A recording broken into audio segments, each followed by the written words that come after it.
So with yesterday being Mother's Day, I had an opportunity just to reflect for a few minutes about how central it is to the identity of a mother to be responsible for feeding and nourishing her child and family. I started my career as a general pediatrician, where some of the first interactions you have with new parents is around maybe challenges with breastfeeding or bottle feeding, closely monitoring, how many grams every day is this baby gaining.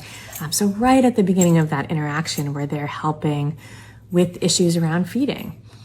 And then I moved in my career. I did a fellowship in pediatric gastroenterology, and I took care of children and families whose kids had something serious wrong in their digestive tract, whether it was a disease like celiac disease or Crohn's disease or any number of problems where, again, because that GI tract wasn't working well, wasn't absorbing nutrients well, a lot of times these kids were having problems with growing, right? They weren't getting the nourishment they needed, and how crushing that can be for a parent who is trying their very best to help their kid grow up healthy, to see that most basic interaction isn't working right.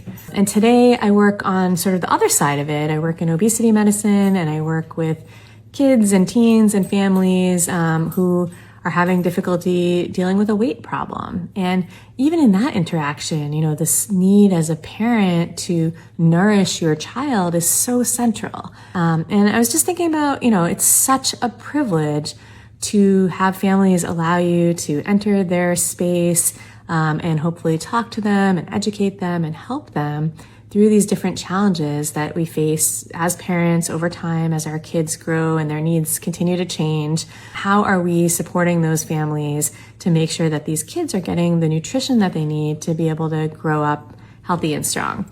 So thank you to all the moms out there and all the parents, really, dads too, who have allowed me over these many years to share in this really vulnerable interaction, because it really is so personal and so deeply embedded in sort of how we think about ourselves as parents. And these relationships are really the most gratifying part of working in pediatrics, getting to help and partner with families to help our kids grow up healthy and strong.